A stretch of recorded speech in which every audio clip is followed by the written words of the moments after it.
Looks like we're live here. Outstanding. Hey, everybody. Welcome to another episode of the Soul Path podcast. Decided to go live here on YouTube this evening. Just had a lot of stimulating conversation lately. Stuff that causes me to consider what is the difference between what's real and what's not real, kind of fiction and fantasy, what is made up imagination and what is actual divination, for example, right? There's a lot of talk in certain circles these days along the lines of the evolution of consciousness, the unleashing of spiritual gifts, which is a very profound aspect of our humanity. It's something that people are naturally curious about, should be curious about, need to take that journey to experience that. And at the same time, there's a lot of BS out there, for a lack of a better way to say it, right? There's just a lot of bullshit. So how do we cut through the BS and learn how to discern accurately what is real and what is not real for ourselves? How can we know in our heart whether or not when somebody says they are channeling from the divine, that we're actually hearing the voice of God speak through another human being versus we're listening to somebody that's a little bit kind of caught up in like a super ego, right? Like not realizing the distinction between what they imagine is happening and what is actually happening, right? There are plenty of people who imagine that they're talking to God, and some of those people are locked up in little padded rooms. Some of those people live homeless underneath the overpass, right? So mental health is a serious issue. Schizophrenia is a serious issue. Multiple personality disorder. These are serious issues, and these are issues that are kind of near and dear to my heart. I have loved loved ones who have struggled with schizophrenia and multiple personality disorder and all of that. And it's really, I come at it from an angle of compassion and kindness. It's really hard to watch somebody you love be detached and not able to make sense of life in a coherent way. And at the point in my life when I was experiencing that, I had to stand back and watch and think, wow, and it didn't seem like any amount of praying or fasting or praying or laying on of hands or speaking of tongues or, shamanic ritual, no amount of burning incense, no amount of sound therapy was able to heal some of this. So maybe there's something to it, right? Maybe it's not just this thing. Maybe it's real.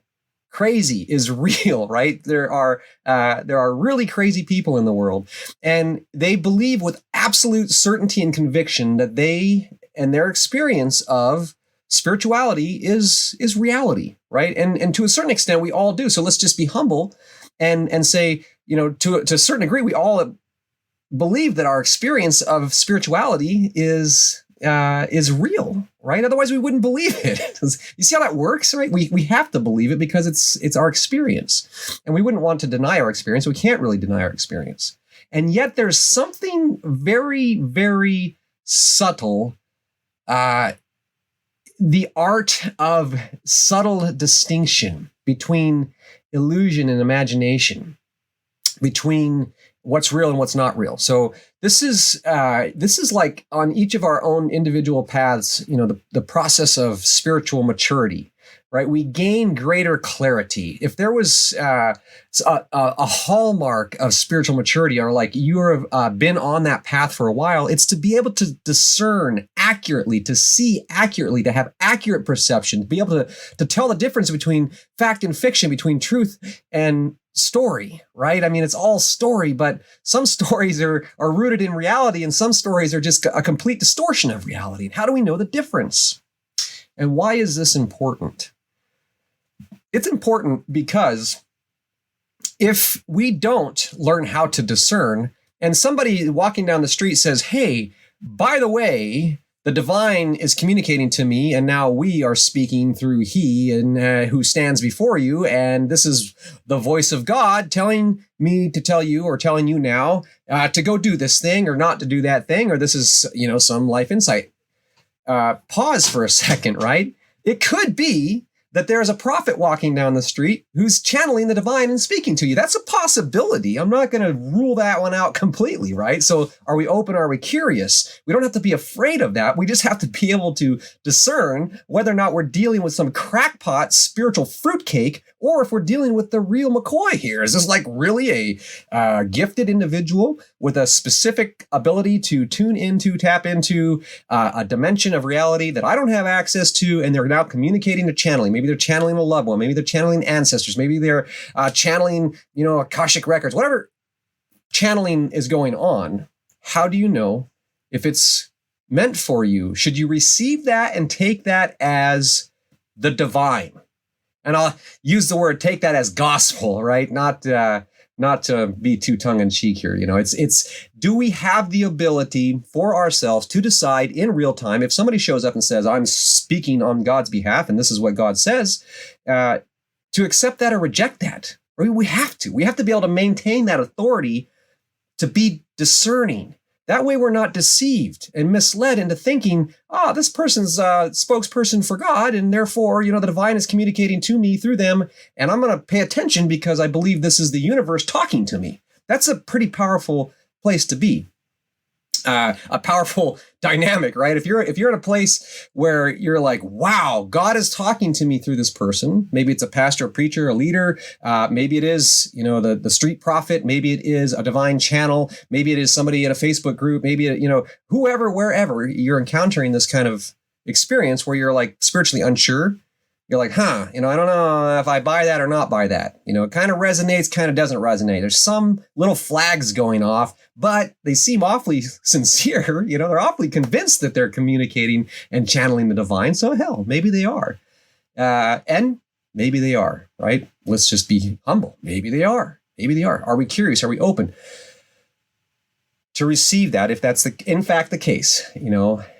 How do we simultaneously not allow ourselves to be deceived or not to be misled, not to just buy hook, line, and sinker whatever somebody says? How do we discern the very sincere crazy person from the very sincere, channel of the divine? I would say that this is not a head level distinction. I would say that most likely in any given scenario where you're trying to make discernment like that, there's going to be little flags, like little red bells, a little uneasiness. There's going to be something in there that's saying, you know what? I'm just not sure. If there's any uneasiness at all, I would say take that as an opportunity to just maintain a healthy boundary. And then in your own time, when you're not caught up in the magnetism of the individual, right? So when we're communicating with people, I saw a gentleman one time, and all of a sudden he opens up and his eyes roll up in his head, and he is starting to speak in light language. And I'm thinking, wow, this is light language. This is like New Age light language. This isn't like biblical speaking in tongues, which is light language kind of, right? It's like, but it's the same idea. And it sounds even kind of the same. I mean, I've been in circles and seen this happen in both places. And so there's very much a propensity in humanity to manifest in this way. I've never experienced it. I probably could mimic it sincerely and make people think that I was doing it. Just let's be blunt about it, right? It's not that hard. But at the same time, there is sincere, I believe, people speaking. Is it in the tongue of angels? Is it light language? What are they speaking? I believe that there are people that are sincerely experiencing that in their own special, unique way. And I also believe that there are people that are complete and utterly full of BS and just out there babbling because they're getting attention for it. So it's this ego hijacking spirituality to get attention, ego gratification, because they have seen it done once, because doesn't it feel kind of cool to be a spiritually elevated being? I mean, I'm an ascended master, right? Or are you not? Are you or aren't you? I don't claim to be an ascended master. I would never claim to be an ascended master. I would say that anybody who's claiming to be an ascended master is possibly not an ascended master, right? Reminds me of a story. I was at a yoga conference, and there was an ascended master. People come from all around the world, leaders of all levels and of all different flavors, and some truly wise and elevated beings. I believe in that. And being in the presence of that, you can feel that and experience that. Well, there's also the other, right, where you're in the presence of an elevated being. You're like, this kind of feels like Hollywood. This guy's got a lot of bling underneath that robe. So if that's where a person's at, then, maybe that's not real sincere. Maybe they're not literally ascended, right? Maybe they've only ascended to the level of ego gratification at the grandest possible scale. So anyway, a guy is going to come along and he's going to touch everybody on the forehead if you want to, be spiritually activated and all that. And I thought, okay, yeah, that's, and so it's the whole thing was to just be empty, right? To be an empty vessel and be willing to receive the divine gift, the divine light that's channeling through another human being. Again, guys, I'm totally open to this, right? So I'm in line. I mean, why not? If I can get the old, like, use all the help I can get, right? If this guy can give me a little extra divine light, bonus, and I'm as empty and receptive as humanly possible. So in my mind, personally possible, maybe a better way of saying that, not to gratify my own ego. So I get there, I get in line, the guy's doing his thing and kind of a long, awkward silence, and I'm just enjoying it. And then finally somebody taps me on the shoulder and it's like, okay, you can leave, like, oh, okay, great. I don't know if I got like a second dose or extra serving or what have you. So I just went over, sat down where my yoga mat was at, and everybody kind of, milled through the end of the line there. I was toward the end of the line. Anyways, everybody's breaking up and the guy says goodbye, blah, blah. I'm over and I go over to the sideline. I'm starting getting my shoes on and my mat's all rolled up and sitting there. And that Seiji ascended master comes and he stands right in front of me, like right in front of me. And, he's kind of looking over his shoulder at me, and I'm just kind of like, I'm feeling very lighthearted. I'm feeling very open. Like, wow, that was a nice experience. What a great place to be. And so it didn't occur to me at the time, but somebody, some people have this capacity to see auras, right? And so everybody's aura is a little bit different. And evidently, my aura is, my aura, right? It's unique, kind of a deal. And I've had some bizarre encounters in life where people were reading my aura and they come up and say something to me about it. I don't know what you're talking about, but hey, that's cool. I want to learn, right? So being open and curious, but also learning to discern, is this like a crazy woo-woo, spiritual nutcake, or is this like the legit deal? You know what I mean? Like that kind of thing. That's been going on in my life for a long, long time. So at this point, I'm there and that guy's standing in front of me and I get this distinct impression about what's going on here. He was in my energy, right? Like I felt like, like I said, I was lighthearted, and I know in that state, we're said to be open and then potentially glowing. I don't see auras, so I don't really know. But somebody then, after everybody had left, came and said, hey, you're glowing. I thought, wow, I feel like I'm glowing, like, yeah, no, I can see it. Like, for real, you're glowing. I'm like, that's pretty awesome. And I connected the dots and I realized, this ascended master was standing right in front of me because my glowing, evidently, and this was the other person telling me that, my glowing was encompassing, like shining around him. So he's trying to stand in my glow, like, hey, look at me glowing over here for anybody that can see the auric field.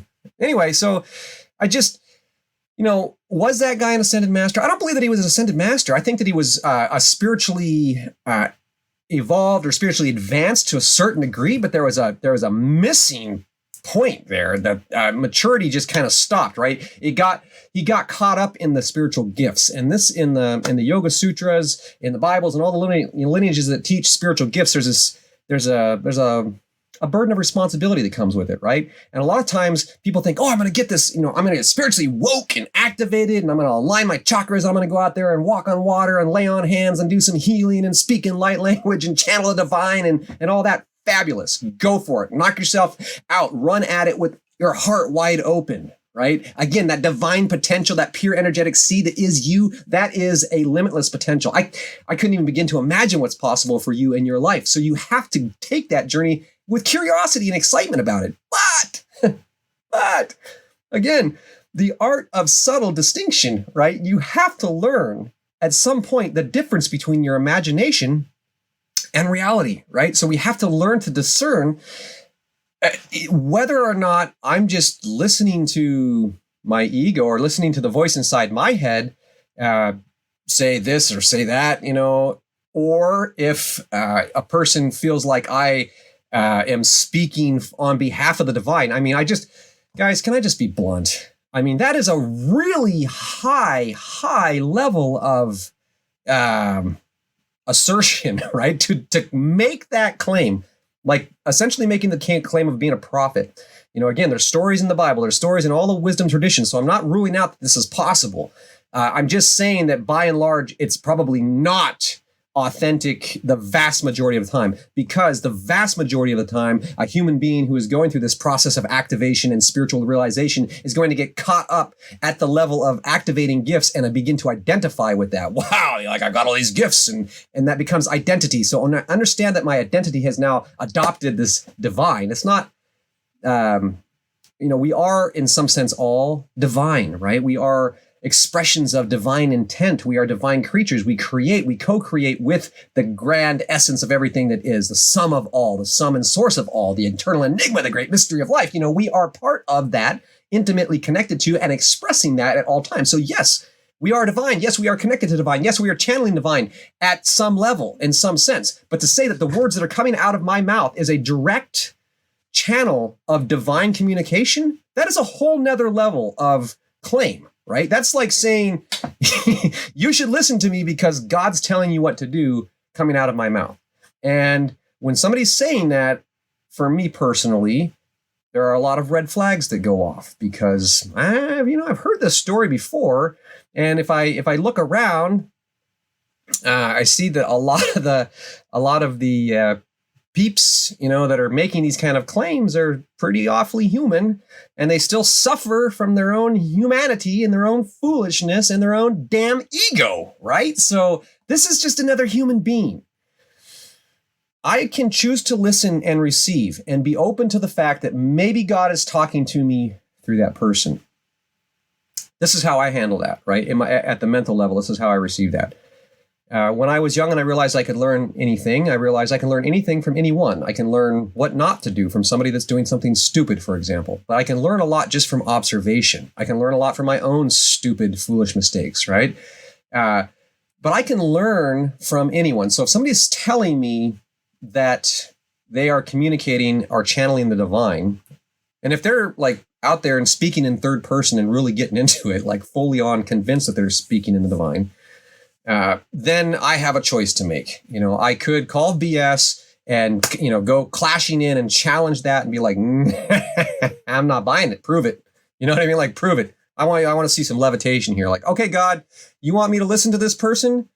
You want me to know that this person, not just some crazy crackpot, not some curbside prophet? Like, how do I know? Show me, God, open my mind here. Speak to my heart. Give me a sign. Rainbows and unicorns would be nice because I'd like to know real clear here right now. Burning bush, what? You name it. Oh, don't be a doubter, right? We have to have faith as small as a mustard seed and childlike faith and all that kind of stuff is the exhortation of traditional Western religion, right? And then, of course, the openness and the malleability of more modern, evolved consciousness, right? Looking at it from that new age perspective, spiritual activation, spiritual gifts, spiritual realization. Yeah, sure, okay. In that moment, I have to discern: is this person spiritually activated, or are they just batshit crazy? I have to make that discernment. That's a personal decision. Everybody's got to make that decision for themselves.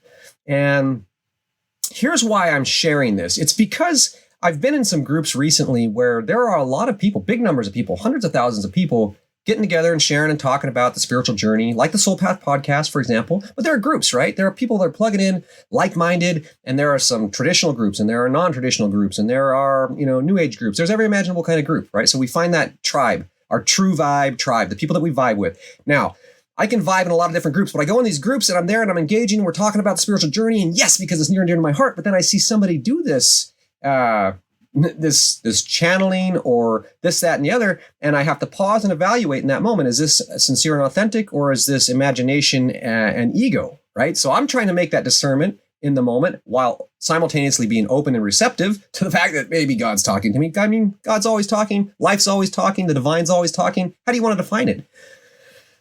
However, a lot of times when I'm certain, I'm not saying this like, oh, maybe that person might have been a little bit like 50-50. They are full of it, right? No, I'm saying like with absolute certainty, some people are completely full of it. And I can tell you right when it's on the spot, like, here it is. It's ego on grand display. The ego has identified itself as divine.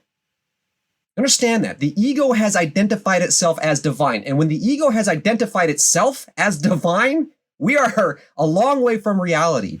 And a lot of this lofty spiritual gifting, right? Whether it's light language or speaking in tongues or, all this kind of stuff, this channeling that, again, not to diminish or take away from the authentic and sincere divine spiritual expression that is potential and happens, and has happened throughout the history of humanity, across the spectrum of humanity. I'm notwithstanding that. Back into the present day, when we're engaging in groups and we're trying to make that discernment in the moment, we have to know.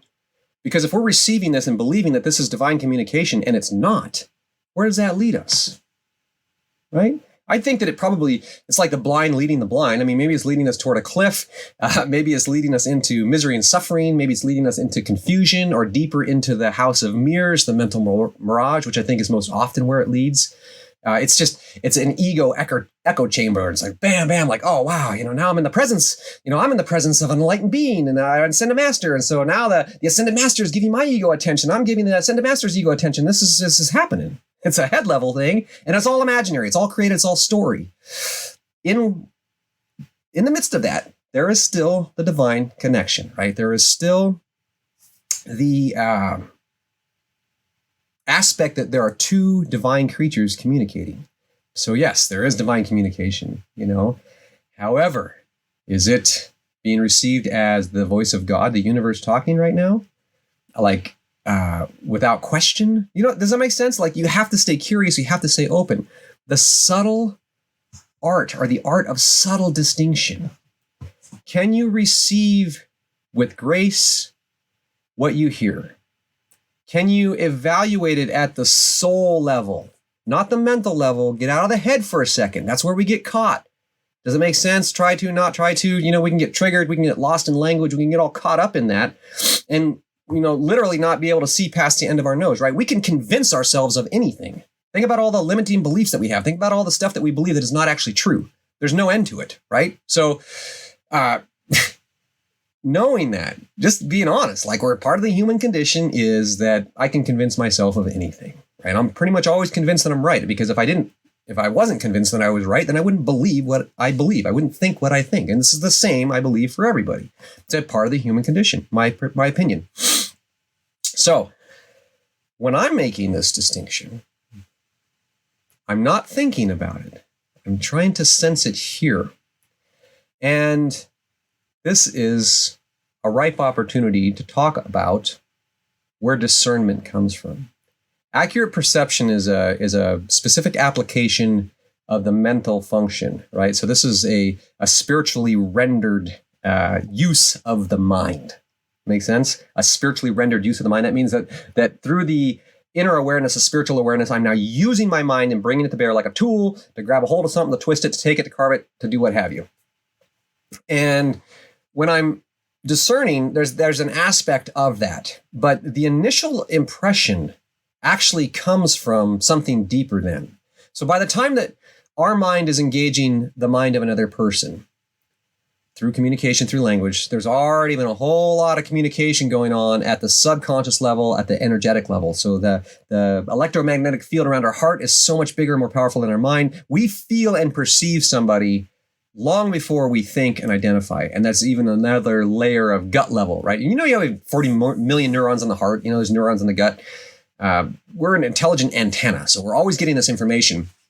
And that's the root of discernment, right? So if we're trying to engage and discern and figure out, is somebody telling me the truth or not telling me the truth? Is this actually God talking to me? Is this really a divine channel, or is this actually just a crackpot? I'm trying to discern that. It's not a head level discernment. When we get caught up in the language, that's how we get whipped up. That's how people end up in cults, right? We end up in clubs that are very, very exclusive because we've been caught up in the language, and that language leads us into the illusion deeper, so that we become incapable. Eventually there's no tangible point of reality, right? Because we're so caught up and identified with the story that's based on illusion. So that's a very real thing that happens. Again, at the beginning was talking about the, people that are suffering from the very real schizophrenia, multiple personality disorder, things like that. It's a real condition. And we're all, at some sense, not in the clinical sense by any means, but in some sense, we're all capable of that fracturing of identity and of buying into something that is not based on reality. So it's just kind of part of having a human brain and how it works. So when we're trying to discern, that subtle distinction is not a head level distinction. Learn to get out of the head and into the heart, because the heart is perceiving the energetic intention of the other person long before the mind is ever there. And so again, maintaining that initial boundary, being open and curious, right? So we need to be open and curious, not afraid, not fearful, not like, oh my gosh, is this person trying to trick me? Or I don't believe it. That's a bunch of BS. So I'm just shutting down. I'm closing down. I'm rejecting somebody else's spiritual expression. I mean, that happens, and that's not necessarily, it's not always good and it's not always bad, but let's just say it's preferable to stay open and stay curious and trust the authority of your own heart, trust the authority of your own spiritual inspiration, your own spiritual wisdom, your own innate wisdom, your inner knowing, that deep knowing. You can discern fact from fiction, truth from falsehood, imagination from reality at the heart level. You can know without having to get up in the story, without having to put a label on it. You can just know, and you could say to yourself, I just know. Like, I don't have to trust this person. I can listen and receive what they're saying, but I don't honestly believe that they are speaking on behalf of God. I just don't. And that's an okay place to be. We can do that with humility. We can do that without being, confrontational about it and all that kind of stuff. But here's a question for you. Here's something that I guess I'm actively chewing on this as I see this happening in groups, and I see people buying into, at times, what I know is clearly somebody that is not what they are claiming to be. Like, this is the classic, not really a spiritually gifted person or a spiritually ascended master or whatever. It's just somebody out there with the ego. They got the right language. They got the words. They got the vibe. They got the feel. And people are buying it hook, line, and sinker because people are wanting it. We're out there looking for leaders. We're out there looking for ascended masters. We're looking for wisdom, right? So people are buying it, even though what they're buying into is not based on reality. It's not true. And I can look at it two ways here. One way is to look at it and say, well, they're getting what they need for where they're at. And if it's helping them grow, great. Evaluate the fruit by its tree, in other words. So in that sense, in the sense that everything is connected and this is all a divine expression at the whole, then yes, there's divine working in there and helping people grow at where they're at. So there's that aspect of it, right? Simultaneously looking at it and thinking, if this person is not who they pretend to be, and their ego is getting gratification from all these other people's adoration, that's a little bit sick. That's a little bit wrong, because it changes the dynamic, the social dynamic. And so now, what if this person is they're claiming to be an ascended master or a divine channel or what have you, and all of a sudden they're monetizing on that, right? Because people believe that they're really hearing literally the voice of God come through this other human being, and they're speaking what feels like and appears to be truth into their life, and so they're into it. Well, if they're getting ripped off, essentially, right, by the hustle, by the slick person that has high EQ, somebody that's able to read people and be in that. I mean, it's stereotypical, right? It happens in Christianity. I guarantee you, it happens in Buddhism and Hinduism and Judaism and Islam. There are false prophets. There are people that are pretending to be pious spiritual leaders, but in reality, they're just people out there, craving attention and seeking to use the innate human need to seek out spiritual leadership to their own advantage, just to gratify their ego and line their pockets. And it just breaks my heart. It not only breaks my heart, as it pisses me off. And how do I, this is the question, how do I help in that situation? Do I stand up in the middle of the room and wave my hands and say, hey, time out, everybody. Hey, I got a few questions here, and ask pointed questions that might potentially portray the ascended one in a negative light? Well, that's kind of humiliating. That's conflict, right? That's challenging. There are going to be those that defend and those that hear. I don't know if that's a good thing. It's kind of messy, right? Do I directly approach the spiritual leader and call them out and confront them right there in front of God and everybody? Like, believe me, if anybody, we all have a gift, right? My gift is the gift of discernment, buddy.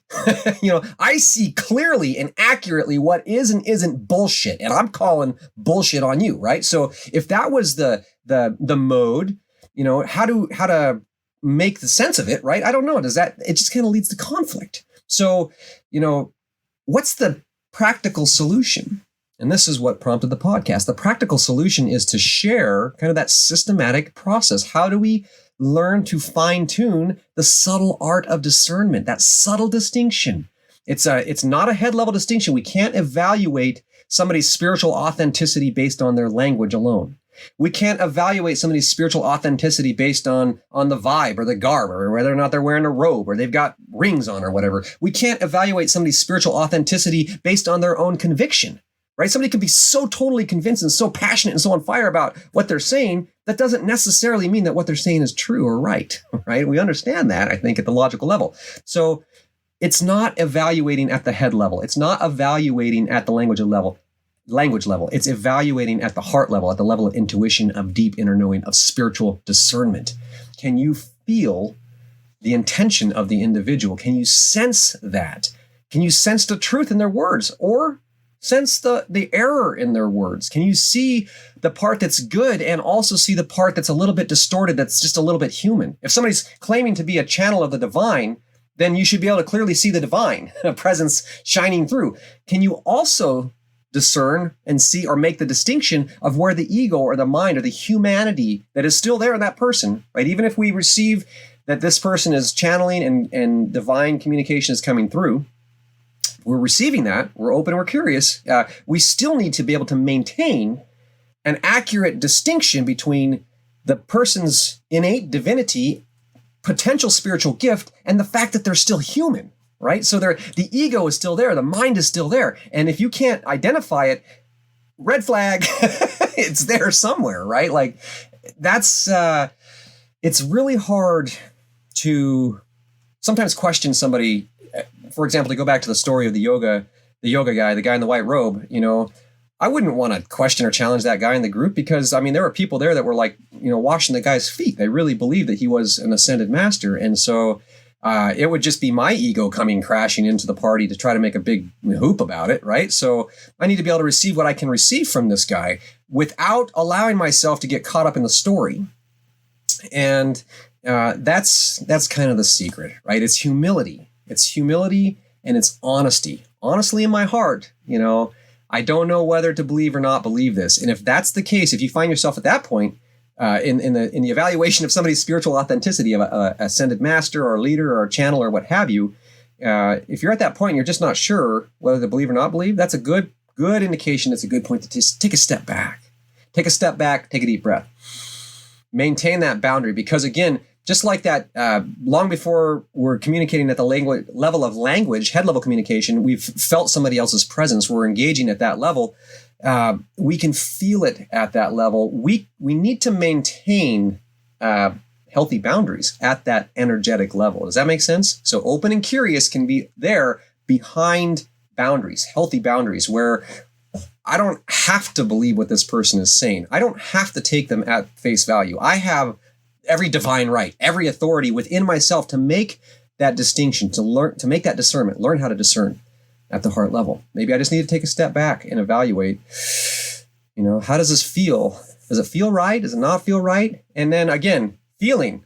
Let me just hold on to that word for just a second because I'm not talking about emotion. Not like rah, charismatic. Yeah, this guy's amazing. Holy smokes, I need get a little bit of this guy's glitter, right? We can get caught up in charisma and all of that kind of stuff. This is how, again, cult leaders are gone. People are out there actively making outrageous claims and people are believing them every single day. So this is part of humanity, right? It behooves us as individuals to learn how to discern and make the distinction. We just have to. But then, if we don't, I guess, like a sheep being led to slaughter, right? If you fail to make the discernment, if you fail to take that time, to take that step back, to tap in to what's going on here, if you just get caught up in the excitement or caught up in the language, again, where does that path lead? I don't know. So guys, that's my heart tonight. It's heavy on my heart. How best to help people in that situation? How best to help somebody that is clearly being deceived? Do I do nothing and stand by? I can't. I have to say something. That's why I'm doing the podcast, right? In those group discussions, I got to say something. I'm glad that at that yoga retreat, somebody came up and said something to me, and we had that conversation about it. Have the conversation about it. Question everything. Like zoom over to the atheist camp for a minute. Be totally skeptical and question everything, and then see what fits. What fits with reality.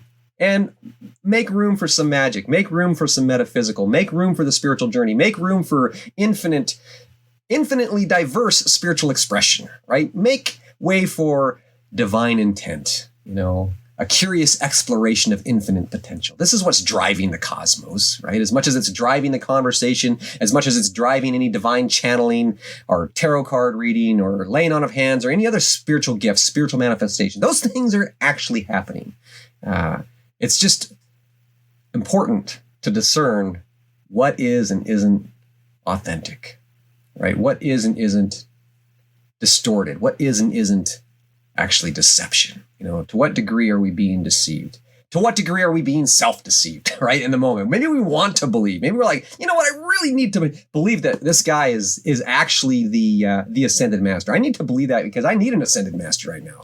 Maybe that's where we're at. But again, not evaluating that at the head level. We have to learn to listen to the wisdom in our heart. Is this true, authentic, actual spiritual expression? Or is this just ego all cloaked up in some pious robe or some sparkly, new age bullshit? Depending on where you're at, you're going to get both. And, anyway, so that's my heart, is just to share that and have this conversation so that we can all together elevate our discernment, right? Learn. It's important to honor the gifts, but it's also important to evaluate them and call it out potentially. If somebody's out there making claims that are not true, I'm not sure that we should just let that one go. But hey, I'd like to know what you think about that, right? So that's the two forks, just to let it go and see the good in it, or to say, hey, you know what? That's not right for people to be deceiving other people, calling it channeling the divine and then pocketing the money, right? It doesn't feel right to me. It feels wrong to me. So that's why I had to say something. And that's been the content here for this episode of the Soul Path podcast. It's been a big week, actually. A lot of interviews last week. This week, I didn't schedule any interviews. I've been finalizing the Soul Path Masterclass. The Soul Path Masterclass is the bomb. I'm super excited about it. So it's like 30 videos, right? Over 5 hours of content, training people how to connect the head with the heart and figure out who they were born to be, what they were born to do, to create that meaningful action plan to define their mission to go out there and make that happen. So I'm excited to be sharing that here. I'll be leaking out little, what are they called? Like sneak previews, like trailers, right? I want to share because it's just been fun. It's been a process. It's been over a year making this masterclass, and just wanting to make sure I'm doing it right, that I'm honoring my heart, sharing the experience that's life's taught me so I can share, and we can share together, we can grow faster. So excited about that. And with that, guys, it's been great. I've seen people popping in and out, always fun. I just thought I'd jump on and go live this evening while I recorded the podcast. I'll get it edited and uploaded this evening. And of course, the live will be here. So please, if you're enjoying the conversation, like and subscribe. You got questions, drop them down below and feel free to engage the conversation because I'm here for you. So with that, peace. I hope you guys have a terrific evening, and I look forward to connecting with you again soon. I'm out. All right. There we go.